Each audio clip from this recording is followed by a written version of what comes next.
Hey everybody, this is Smoky Mountain Ed. Most people just call me Ed. You can call me Ed if you wish.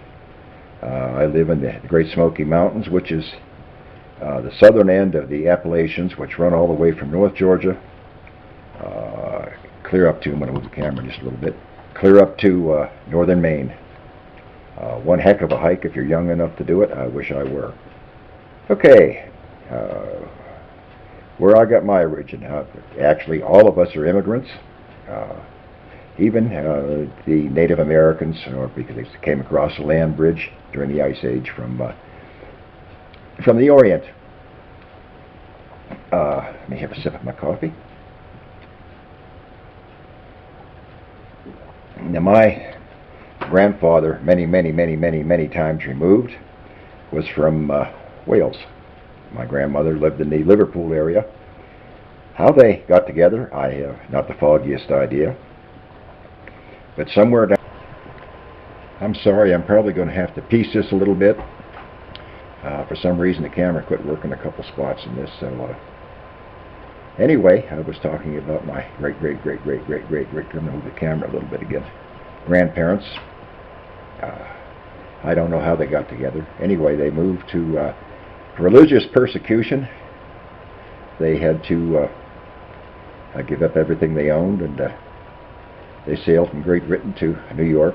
I don't know how long they were there, but they ended up settling in Harbor Creek Township, Erie County, Pennsylvania, which is right on Lake Erie in the Concord Grape Belt. They built a woolen mill at the beginning of the early 1800s. On 6 Mile Creek. It's called 6 Mile Creek because it's 6 miles long from the headwater to Lake Erie. During the Civil War, they were pacifists. They hid runaway slaves and helped them smuggle down 6 Mile Creek to the lake and over to Canada. So don't call me a racist. Two of my very best friends were black when I lived in Florida. I went to their house, and at Christmas time, the two of them, and all the three of us went fishing constantly. So don't ever call me a racist. When I was a youngster, my mother,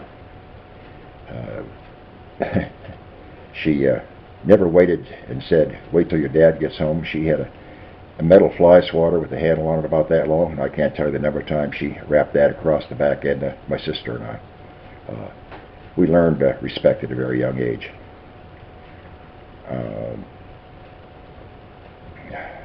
First part of this, I guess, you may be a redneck, and proud of it, if you taught your children to say, yes sir, no sir, yes ma'am, yes, no ma'am, thank you, hello Mr. Smith, yes Mr. Smith, no Mrs. Smith, yes Mrs. Smith, no Mrs. Smith. That is just common courtesy.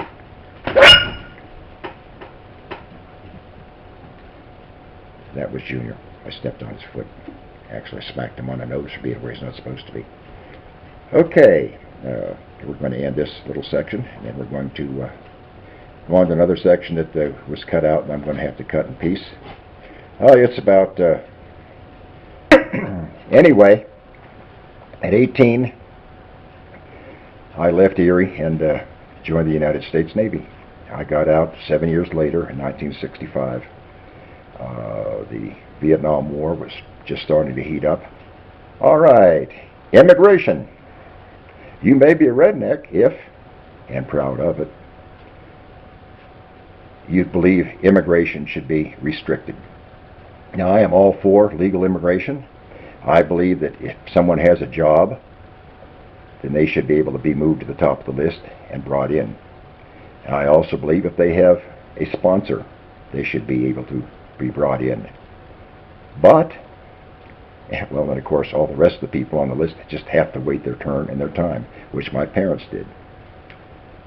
My great grandparents. Anyway,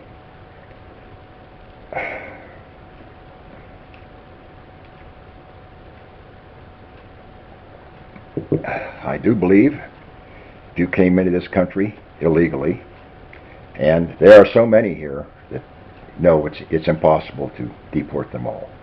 But any that break the law should be deported, and if they come back, they should serve an automatic 10-year prison sentence and then be deported again.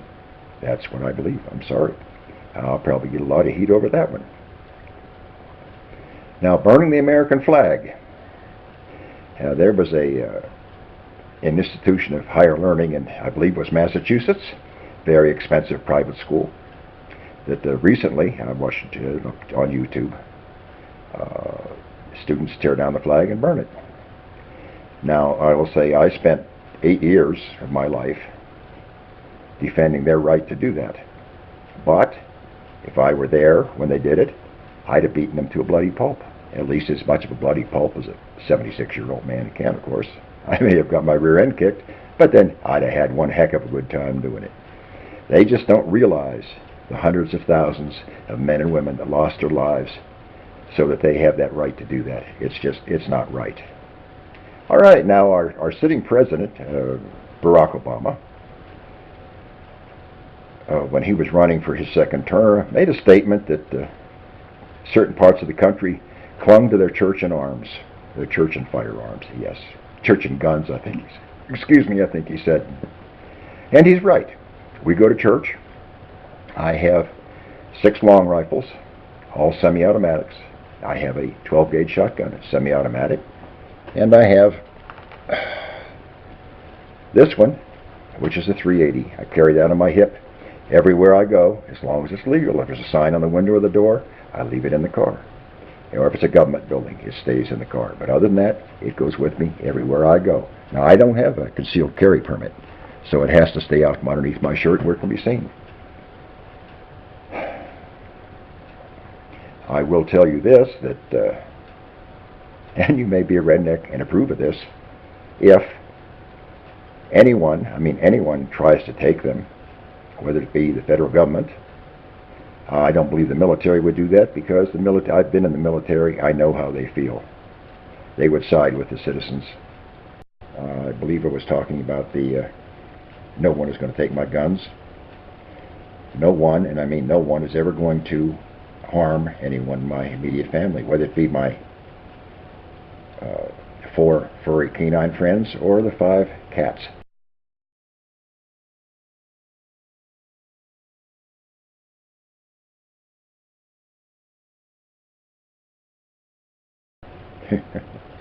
Or any of my personal property. If someone should decide to infringe on my property, take anything that they decide to take, they will be shot. And maybe 20 or 30 minutes later, I may call 911, after they've bled out, of course. That's only if you're a redneck you might do that. So we're going to talk about them a little bit. Now, I prefer to call the ones that call me a redneck ignorant eggheads. I'm never allowed to call me a redneck. I can call them an ignorant egghead. Most of them in their lives never have been told no. That's the problem. They competed in sports in school. No one was allowed to lose. Everyone got a trophy. Can you imagine that? They're going to get out of school, try to find a job, and compete against 10 other people, or 10,000 other people, and find out that, oh my God, I didn't get it. I want my job. It's not going to happen. Okay, now I'm going to talk about our friends a little bit overseas in Europe. I still have some family over there that I speak to. I feel very, very sorry for German people, British people. The British people are a little smarter. Angela Merkel is a total liberal waste. She should have been outed out of there, but liberals run these countries now. Open borders does not work. I'm certain I'm going to get some really evil comments. Well, at least I hope I get some comments. That's why I served 8 years in the service, so they're allowed to say whatever hell it is they want. I believe that's pretty much I'm going to have to piece in. At the end of it, I'm going to put in, oh, I'm very proud to be a redneck.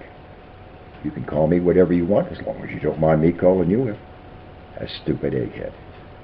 Take care, my friends. I'll talk it again another day. Bye.